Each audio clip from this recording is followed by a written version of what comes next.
Census के लिए MQM आवाज उठा रही है, मुतालबा तो उनका जायज़ है, पीपल्स पार्टी का भी मुतालबा है, एक पॉइंट पर क्यों नहीं आ पा रहे दोनों? जो इंतखाबी हलके हैं उनको मजबूत करने के लिए ये इकदाम कर रहे हैं, क्योंकि दोनों के मुतालबात एक जैसे हैं। दोनों मुतमईन नहीं थे, जो पिछले सेंसस हुए थे दोनों का उस पर इत्मीनान नहीं था। ऐसा लग रहा है एमक्यूएम और पीपल्स पार्टी में आपस में कोई मुज़ाकरात हो रहे हैं और ये शायद कामयाब भी हो जाएं, तो एक तगड़ा मुकाबला आपको आगे मिलने वाला है। इन दोनों सियासी जमातों को इस बात का खौफ है कि इस वक्त बल्दियाती इलेक्शन अगर हो गए तो जो इमरान खान की पूरे पाकिस्तान में मकबूलियत है उसके बिना पे इनको जो है एक ऐसी सियासी शिकस्त होगी कि जिसके बाद इनका कोई इस शहर के अंदर नामो निशान नहीं होगा। कोई इत्तेहाद होने जा रहा है, मुज़ाकरात जो हो रहे हैं वो कामयाबी की तरफ बढ़ रहे हैं, और किन इशूज पर आप लोग एक पेज पर हैं? हमने कुछ उनसे मुआहदे किए थे, कुछ बातचीत हुई थी तकरीबन, जिसमें हमने तस्दीक भी किया था और इम्प्लीमेंट भी किया था। कुछ और मजीद ही डिमांड्स हैं एमक्यूएम की, मैं समझता हूँ कि हम साथ ही मिलकर चलेंगे। मिफ्ता इस्माइल साहब की पॉलिसीज अभी भी फॉलो हो रही हैं, उनकी पॉलिसीज को उस वक्त गलत कहा गया, इसहाक डार साहब को लाया गया, अब उनको भी आए, थोड़ा टाइम हो गया। सैलाब में बहुत ज़्यादा नुकसान पहुंचा है और सैलाब ने पूरी जो सप्लाई चेन है उसको डिस्टर्ब किया है। आप देखें 1/3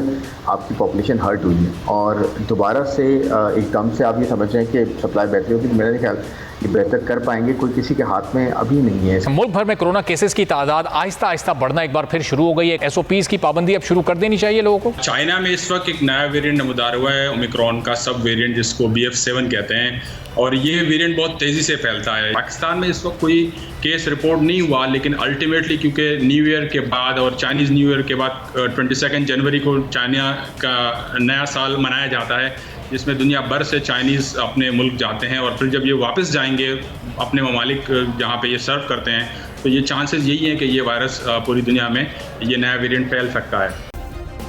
सब्सक्राइब करें और बेल दबाएं ताकि कोई खबर रह न जाए।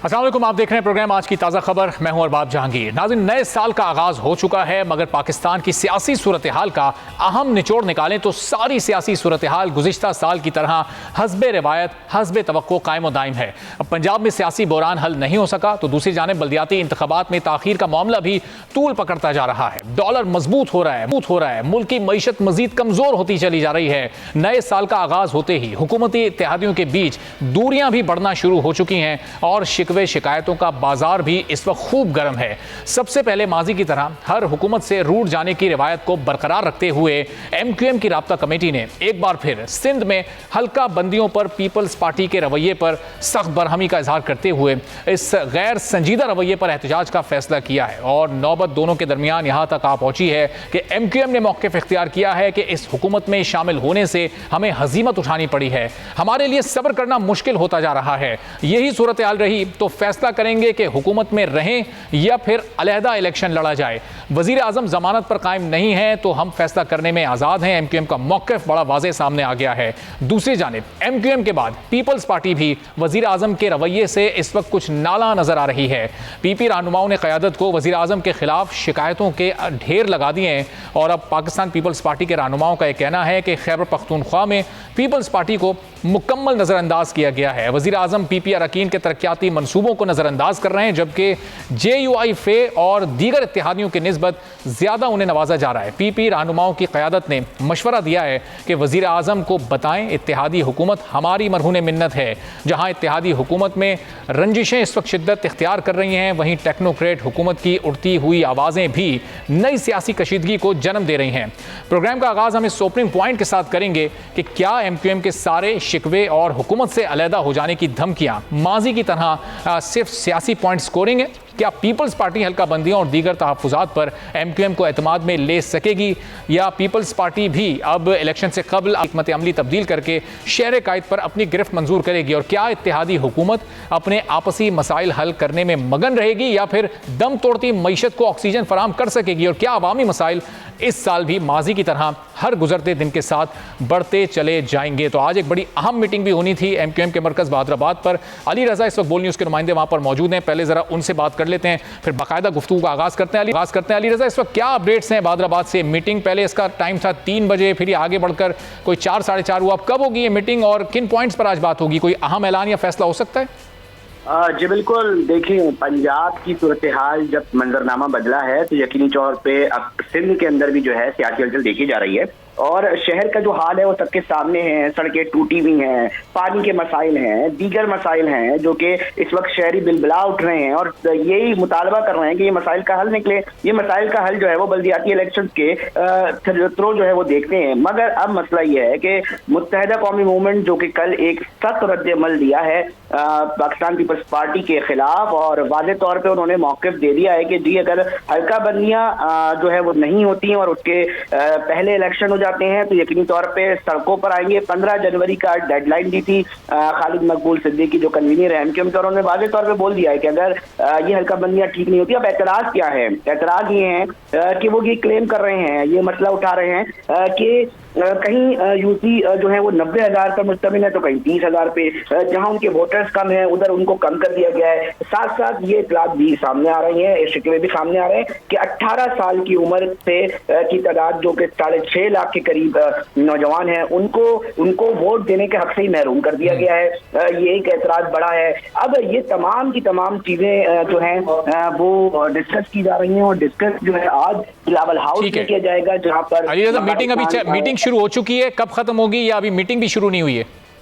नहीं, लेकिन बिलावल हाउस में जो है ये मीटिंग होनी है जहाँ पर मुत्तहिदा कौमी मूवमेंट खालिद मकबूल सिद्दीकी की सदारत वक्त जो है वो जाएगा। पाकिस्तान जो है मुस्लिम लीग नून के रहनुमा। बहुत शुक्रिया अली रजा, बहुत शुक्रिया इस वक्त तक के लिए। आपसे मजीद भी अपडेट्स हम लेते कर रहे थे कि अब ये मीटिंग्स पर मीटिंग्स हो रही हैं लेकिन इसका कोई हल अभी तक निकल कर सामने नहीं आ रहा। 15 जनवरी की डेडलाइन एमक्यूएम ने दी है, फिर वो भी सड़कों पर होंगे। पाकिस्तान तहरीक इंसाफ पहले ही सड़कों पर है। तो इस वक्त पंजाब और सिंध की सियासत किस जानिब जा रही है? नज़ीर लगारी साहब सीनियर तज्ज़ियाकार एडिटर इन चीफ बोल न्यूज़ के हमारे साथ मौजूद हैं। लगारी साहब बहुत शुक्रिया प्रोग्राम के लिए, आपने वक्त निकाला। अब ये सूरत हाल किस तरफ आपको जाती खासतौर पर यहाँ सिंध में दिखाई दे रही है? पीपल्स पार्टी एमक्यूएम रंजिश है, चाहे इत्तेहादी हो चाहे इत्तेहादी ना हो, लेकिन ये चलती रहती है। अब इस वक्त ये जो सेंसस के लिए एमक्यूएम आवाज़ उठा रही है, मुतालबा तो उनका जायज़ है, पीपल्स पार्टी का भी मुतालबा है।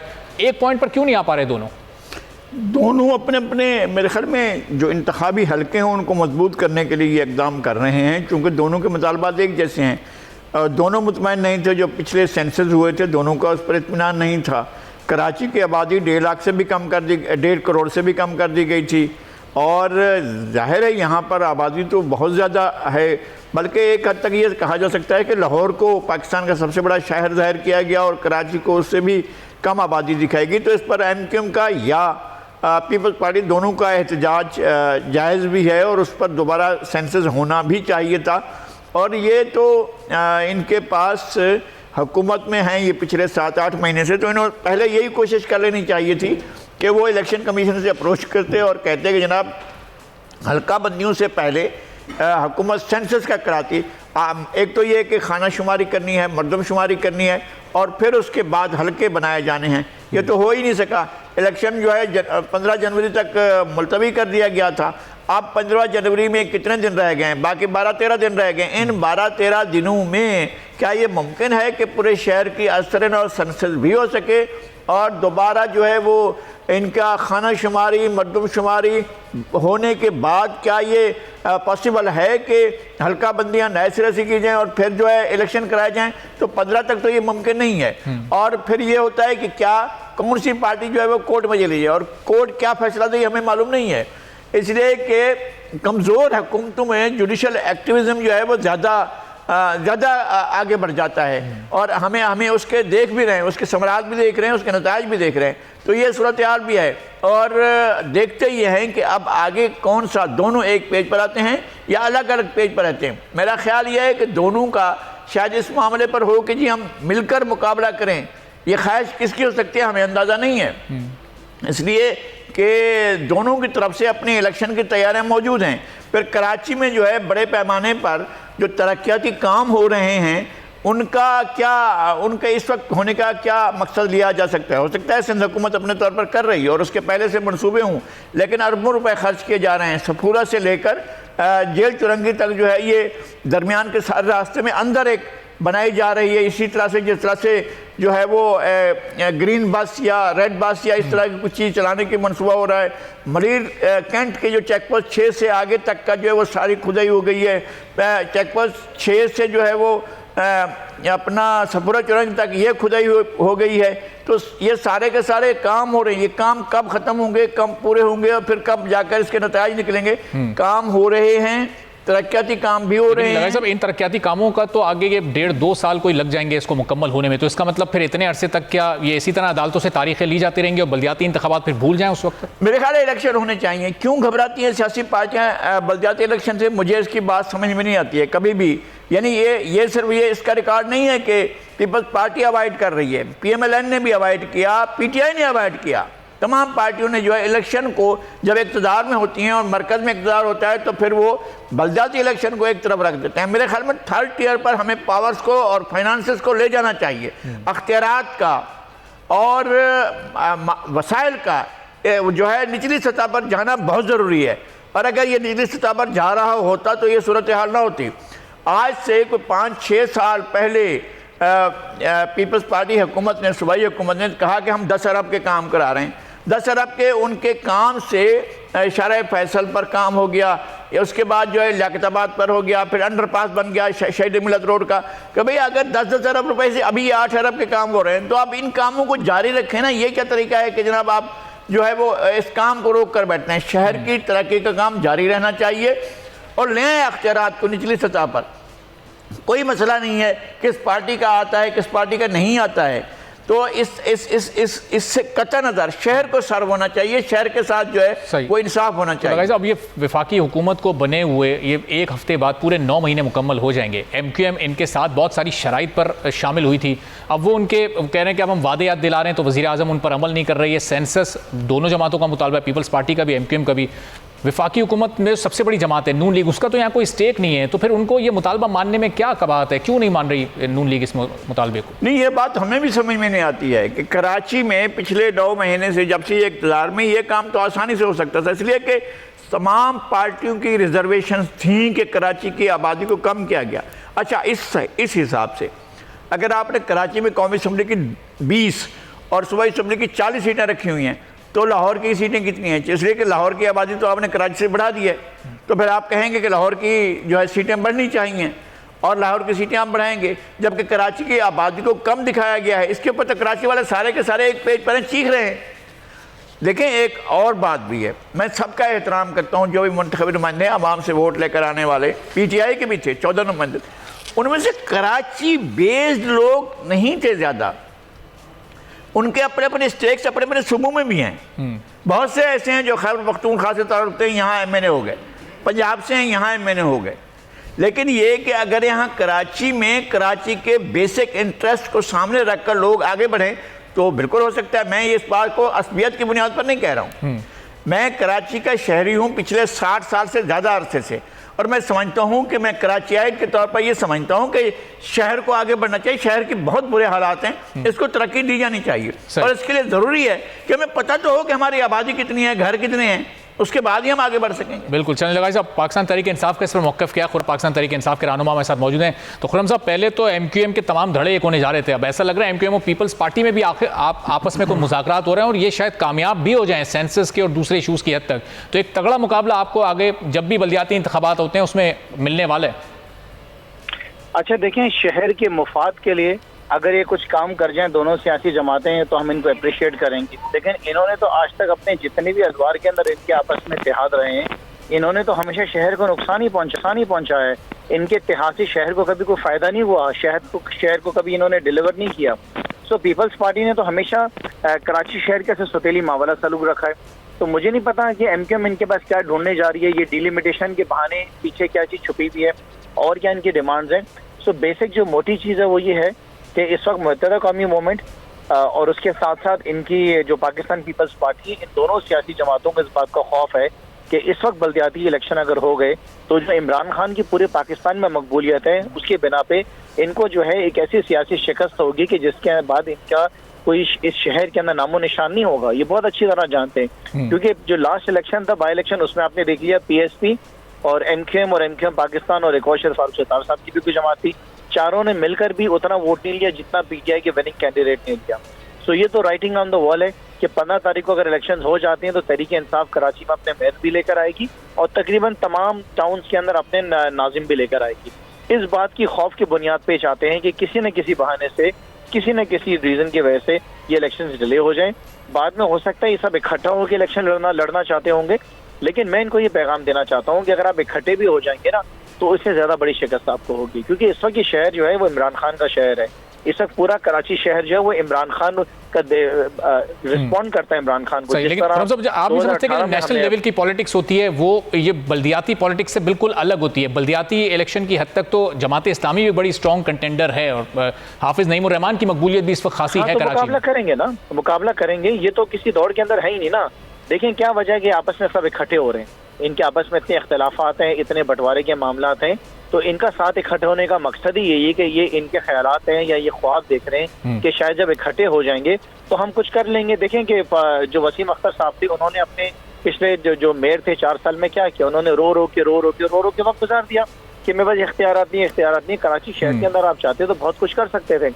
अलबत्ता अगर आप तहरीक इंसाफ को देखें कि हमारी हुकूमत तो नहीं थी सिंध में, लेकिन उसके बावजूद इमरान खान साहब ने अपने एमएलए और एमपी आप कह रहे हैं कि जाहिर है ये आपके खिलाफ इकट्ठे हो रहे हैं, जान लेके के खिलाफ इकट्ठे हो रहे हैं, कोई और मकसद है? तैमूर तालपुर साहब पाकिस्तान पीपल्स पार्टी के रहनुमा हमारे साथ मौजूद हैं। तैमूर साहब, एमक्यूएम और आपका कोई इत्तेहाद होने जा रहा है, मुज़ाकरात जो हो रहे हैं वो कामयाबी की तरफ बढ़ रहे हैं, और किन इशूज पर आप लोग एक पेज पर हैं?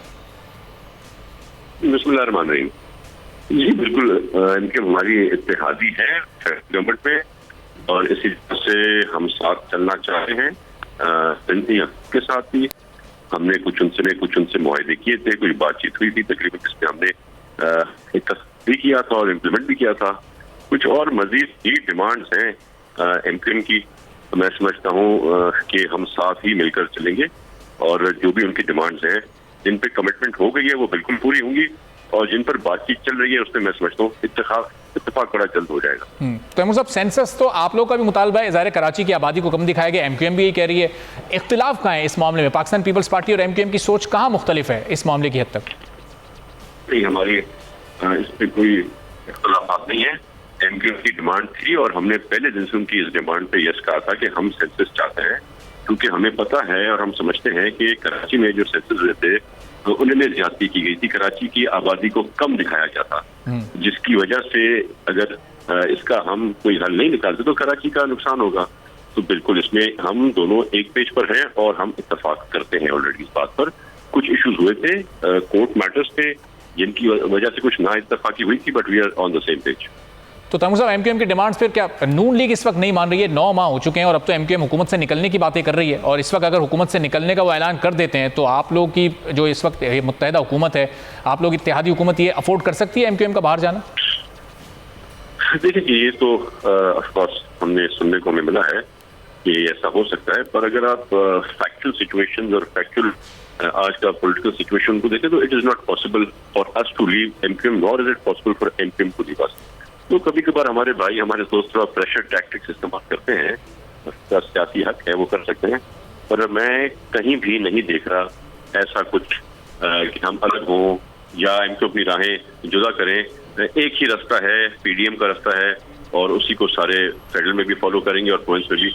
मैं समझता हूँ बहुत जल्द हमारी जो है इत्तेफाक ठीक है। चलिए, पीपल्स पार्टी बड़ी कॉन्फिडेंट है कि बहुत जल्द एमक्यूएम और पीपल्स पार्टी के जो भी माइनर से इख्तिलाफात हैं वो खत्म हो जाएंगे। बहुत शुक्रिया तैमूर तालपुर साहब, खुर्रम शेरजमान साहब, नज़ीर लगाई साहब हमारे साथ मौजूद थे। अब इमरान खान और बाबर अवान में कहाँ मुशावरत हुई है, और बोल न्यूज़ से गुफ्तगू में बाबर अवान ने बताया कि तहरीक इंसाफ आजम स्वाति के अगवा के खिलाफ इस्लामाबाद से कार्रवाई का आगाज़ कर रही है। ये मजालिम भूलने वाले नहीं कि हम भूल कर बैठ जाएं। ब्रेक लेते हैं, ब्रेक के बाद वापस आएंगे तो मजीद मौज़ूआत पर बात करेंगे।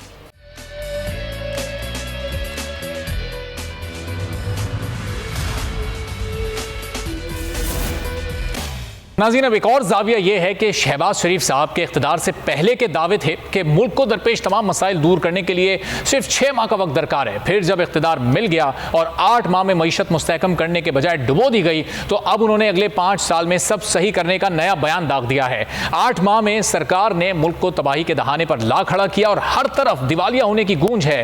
रोजगार और कारोबार खत्म हो चुके हैं। अवाम 2 वक्त की रोटी को तरस रहे हैं। शहबाज शरीफ एक बार फिर से अवाम को 5 साल में सब ठीक करने का नया झांसा दे रहे हैं, और ऐसा पहली बार नहीं हुआ है। मुस्लिम लीग नून इख्तिदार में आने से कबल हमेशा झूठे दावों और वादों की तारीख रखती है। हुकूमत में आने से पहले नून लीग का हमेशा से दावा होता है कि वो जादू की छड़ी घुमाते ही सब कुछ ठीक कर देंगे, लेकिन इख्तिदार में आने के बाद सब ठीक तो नहीं होता। अलबत्ता वो अपने दावों से फिर जाते हैं या फिर झूठे वादों पर मुजरिमाना खामोशी इख्तियार कर लेते हैं। और इस बार भी शहबाज शरीफ ने वादा किया था कि वो सस्ता आटा देने के लिए अपने कपड़े तक बेच देंगे, लेकिन क्या हुआ उस वादे का उस दावे का आज आटे की कीमत तारीख की बुलंद तरीन सतह पर है, लेकिन वजीर आजम का इस हवाले से कोई बयान तक सामने नहीं आ रहा। यही नहीं बल्कि मौजूदा वजीर आजम का तमाम पाकिस्तानियों को सेहत की मुफ्त सहूलतें फराम करने का वादा भी वफा ना हो सका है। ना वादों के मुताबिक महंगाई कम हुई और ना ही गुर्बत। अब अगर 8 माह में ये कुछ जो नहीं हुआ तो वो मईशत की तबाही और हुक्मरानों की मुजरमाना खामोशी है। और दूसरी जानिब पाकिस्तान में महंगाई की बढ़ती हुई शरह की वजह से सोने के जेवरात की तलब में कमी देखी गई है। तहम दूसरी जानिब सोने के बिस्किट्स में बहुत ज़्यादा सरमायाकारी हो रही है, जिसकी वजह से मुल्क में सोने की कीमत में हालिया महीनों में बहुत ज़्यादा इजाफा देखने में आया है। सोने के कारोबार से वाबस्ता अफराद ने सोने की कीमत में मजीद इजाफे की तवक्को की है और उनके मुताबिक इस नए साल में सोने की कीमत 2 लाख फी तोला तक पहुंच सकती है। आलमी मार्केट में साल भर में सोने की कीमत में सिर्फ $21 फी ऑन्स का इजाफा हुआ, लेकिन डॉलर की कदर में इजाफे से सरमायाकारों ने खालिस सोने की खरीदारी शुरू कर दी है। इस पूरी सूरत में खुर्रम शहजाद साहब माहिर माशियात हमारे साथ मौजूद हैं। तो खुर्रम साहब, ये आने वाले 1-2 माह में, अभी तो ज़ाहिर है ये हुकूमत मौजूद है, जब इनका 1 साल अगर पूरा होता है तो इस मईशत को आप किस जानिब ज़्यादा देख रहे हैं? रिजर्व वैसे ही बहुत कम हो चुके हैं, बार बार डिफ़ॉल्ट की बात हो रही है। जी अस्सलाम वालेकुम, शुक्रिया जी मुझे प्रोग्राम में लेने का। देखें, बात ये है कि महंगाई ऑफकोर्स एक बहुत बड़ा प्रॉब्लम है और महंगाई जो है वो इस वक्त आज का नंबर अगर आप देखें, जो दिसंबर के नंबर्स थे वो अब जनवरी में जो अनाउंस हुए हैं वो तकरीबन 24% के करीब हैं। और ज़्यादातर जो महंगाई है वो फूड की अभी भी है, यानी कि जो खाने पीने की अशिया हैं उसमें महंगाई में इजाफा अभी भी 35-36% चल रहा है ऑन एवरेज। और उसके साथ साथ ट्रांसपोर्ट से लेकर, एजुकेशन से लेकर, हेल्थ से लेकर और दूसरे जो बेसिक्स होते हैं उन सब में जो है महंगाई में इजाफा हुआ है। तो लगता ये है कि आने वाले दिनों में एक तो ये जो सप्लाई साइड है इसको गवर्नमेंट को देखना होगा कि सैलाब के बाद जो खाने पीने की अशिया हैं किस तरह से मार्केट तक पहुंच रही हैं, कितना इसमें जो है वो शॉर्टफॉल है। अगर ये नहीं कर पाए तो डेफिनेटली एक बहुत बड़ा इम्पैक्ट इसका हो सकता है और एक आम आदमी को महंगाई जो है वो में ना कमी के जो है ना सूरत में बहुत ज़्यादा जो है इन्फ्लेशन ना। इकदाम क्या उठाने पड़ेंगे और ये हुकूमत लैग कहाँ कर रही है? मिफ्ता इस्माइल साहब की पॉलिसीज़ अभी भी फॉलो हो रही हैं, उनकी पॉलिसीज़ को उस वक्त गलत कहा गया, इसहाक डार साहब को लाया गया, अब उनको भी आए थोड़ा टाइम हो गया, तो ये कमी क्यों नहीं ला पा रहे? कहाँ पर कमी है? देखिए, जैसे मैंने कहा कि सैलाब में बहुत ज़्यादा नुकसान पहुंचा है और सैलाब में पूरी जो सप्लाई चेन है उसको डिस्टर्ब किया है। आप देखें 1/3 आपकी पॉपुलेशन हर्ट हुई है और दोबारा से एकदम से आप ये समझ रहे हैं कि सप्लाई बेहतर होगी। मेरा ख्याल ये बेहतर कर पाएंगे, कोई किसी के हाथ में अभी नहीं है। इसकी वजह ये कि ये तो एक नेचुरल आपको पता है कैटास्ट्रोफी है, लेकिन बात ये प्लानिंग गवर्नेंस की कि क्या हम शॉर्टफॉल को कहीं पे ब्रिज कर पा रहे हैं। अगर वीट का शॉर्टफॉल है, अगर जो है पल्सेस का शॉर्टफॉल है, यानी कि दालों का है, गंदम का है, तो उसे कैसे हम पूरा कर पा रहे हैं? क्योंकि हमारी अपनी फसल तो शायद इतनी ज़्यादा बम्पर इस साल शायद ना हो, क्योंकि जितना शॉर्टफॉल है उससे हमें इम्पोर्ट ही करना पड़ेगा और इम्पोर्ट दूसरे एंड पे आपको पता है। अच्छा खुर्रम साहब, जब से डिफॉल्ट की बात हो रही है तो एक आम आदमी बड़ा परेशान हो गया, घबरा गया, उसके पास जो भी बैंक में पैसे हैं या घर में कोई जमा पूंजी है वो इन्वेस्ट कर रहा है इस वक्त गोल्ड में, चूंकि ज़ाहिर डॉलर तो मिल नहीं रहा, उसकी कीमत बहुत ज़्यादा है, तो ये इससे गोल्ड की कीमत भी बढ़ रही है। ये इसी तरह बढ़ती रहेगी, कहाँ जाकर थमेगी? और ये लोगों का इसमें इन्वेस्टमेंट करना ठीक है? खुदा न खास्ता अगर डिफॉल्ट की तरफ हम जाते हैं तो आम लोगों के पैसे का जो बैंक में बड़ा कैश है उसका क्या होगा? जी, एक तो मैं बहुत क्लियर कर दूं कि ये जो तासुर है कि जी बैंक में से पैसे निकाल लिए जाएंगे, बिल्कुल गलत है। ये बिल्कुल नहीं होना चाहिए। आपका फाइनेंशियल सिस्टम बहुत रोबस्ट है, आपका सेंट्रल बैंक बहुत इस वक्त रेगुलेट जो है ना वो वेल मैनेज्ड है, क्योंकि दुनिया में बहुत अच्छी जो है ना फाइनेंशियल सिस्टम्स में हमारा सिस्टम आता है जो कि वेल मैनेज्ड है। तो इसलिए इसमें कोई ऐसा खर्चा नहीं है कि जी बैंक से पैसे निकलवा लें। हाँ, आपकी ये जो बात है कि आपके महंगाई क्योंकि बढ़ती है ना, तो आपके यहाँ जो है उसका रिटर्न कहीं और से मिलता नहीं है। अगर महंगाई 24% चल रही है तो कौन सी ऐसी इन्वेस्टमेंट है जो आपको 24% दे सकती है?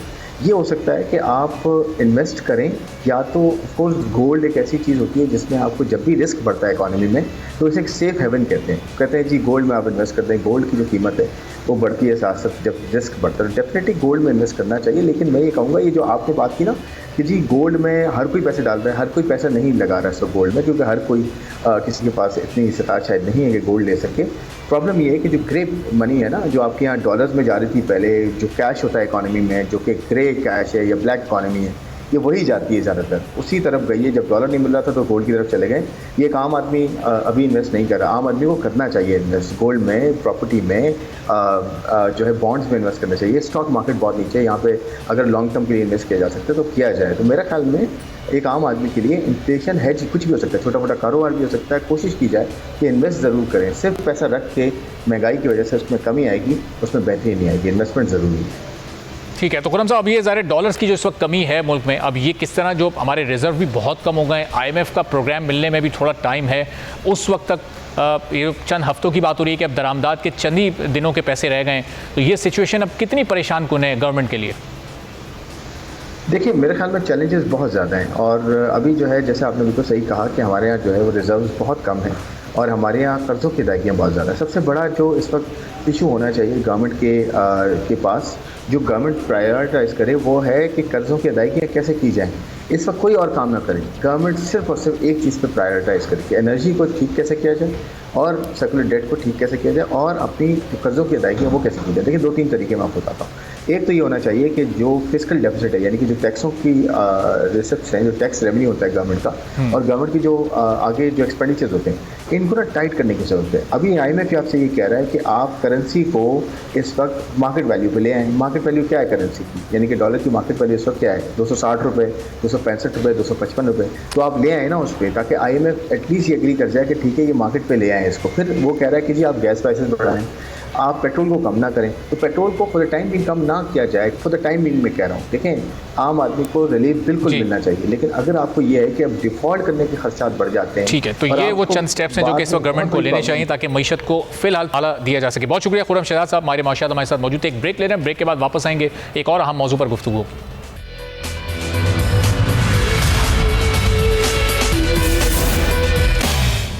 प्रोग्राम में एक बार फिर आपको खुशामदीद कहेंगे, और इस वक्त मुल्क भर में कोरोना केसेस की तादाद आहिस्ता आहिस्ता बढ़ना एक बार फिर शुरू हो गई है। एक नई लहर, एक नया वेरिएंट कोरोना का वापस आ चुका है, और बोल अवाम आगाही में आपको हम ये खबर दे रहे हैं, चूँकि अब कोरोना वायरस से बचने के तमाम इकदाम उठाने का वक्त आ गया है। जब भी ये सर्द मौसम आता है, कोरोना केसेस की तादाद में इजाफा हो जाता है, और चीन में इस वक्त खासी बुरी सूरत हाल है, और वहाँ से जो फ़्लाइट ऑपरेशन हैं कुछ ममालिक ने महदूद भी किए हैं, कुछ ने वहाँ पर कोरोना SOPs की पाबंदियाँ भी अब एयरपोर्ट्स पर शुरू कर दी हैं। भारत और अमेरिका में भी इस वक्त केसेस खासी बड़ी तादाद में सामने आ रहे हैं। तो इस मौसम में और इस पूरी सूरत हाल में पाकिस्तानियों को कैसे इस कोविड वायरस से बचना है, जबकि 90% पाकिस्तान इस वक्त वैक्सीनेटेड हो चुका है। डॉक्टर सईद खान साहब हमारे साथ मौजूद हैं, उनसे इस बारे में मजीद गुफ्तगू करेंगे। डॉक्टर साहब, ज़ाहिर है बहुत शुक्रिया प्रोग्राम के लिए, आपने वक्त निकाला।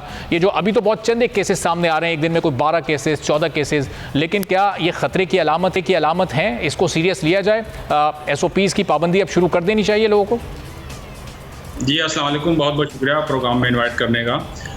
चाइना में इस वक्त एक नया वेरिएंट नमूदार हुआ है, ओमिक्रॉन का सब वेरिएंट, जिसको BF7 कहते हैं, और ये वेरिएंट बहुत तेज़ी से फैलता है। ये करंट जो एस्टिमेट है वो बताते हैं तकरीबन 100 मिलियन केसेस एक्सपेक्टेड हैं सिर्फ चाइना में इस वेरिएंट की वजह से, क्योंकि ये वेरिएंट एक मुतासरा शख्स तकरीबन 20 लोगों को मुतासर कर सकता है। इससे पहले जितने भी वेरिएंट आए वो एक शख्स तकरीबन 5 लोगों को मुतासर कर सकता था, तो इससे ये कई गुना ज़्यादा तेज़ी से फैलने वाला वायरस है, और ये नंबर बहुत तेज़ी से वहाँ चाइना में फ़िलहाल बढ़ रहे हैं। पाकिस्तान में इस वक्त कोई केस रिपोर्ट नहीं हुआ, लेकिन अल्टीमेटली क्योंकि न्यू ईयर के बाद और चाइनीज़ न्यू ईयर के बाद 22 जनवरी को चाइना का नया साल मनाया जाता है, जिसमें दुनिया भर से चाइनीज़ अपने मुल्क जाते हैं, और फिर जब ये वापस जाएंगे अपने ममालिक जहाँ पे ये सर्व करते हैं, तो ये चांसेस यही हैं कि ये वायरस पूरी दुनिया में ये नया वेरिएंट फैल सकता है। और ये वेरिएंट बहुत तेज़ी से फैल रहा है, चाइना में फैल रहा है, फिर ये बाकी जगहों फैल सकता है। तो पाकिस्तान में भी ये आ सकता है। इस वक्त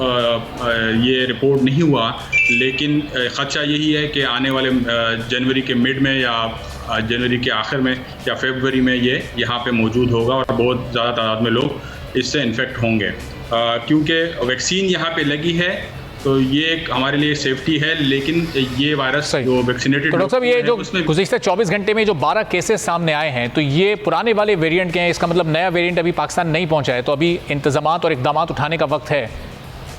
बिल्कुल, ये जब वेरिएंट आएगा तो बहुत ज़्यादा नंबर बढ़ेंगे, और उससे पता चल जाएगा कि ये वेरिएंट आ चुका है।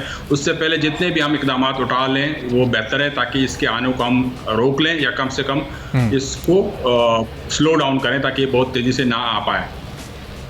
ठीक है, बहुत बहुत शुक्रिया डॉक्टर सईद खान साहब हमारे साथ, जो बता रहे थे कि अब इस वक्त हुकूमत संजीदगी के साथ इकदाम उठाए, चूँकि चाइना में नया वेरिएंट बहुत तेज़ी से फैल रहा है, जो कि दीगर ममालिक भी पहुँच सकता है। इसके साथ ही आज के प्रोग्राम से इजाज़त दीजिए, अल्लाह हाफ़िज़।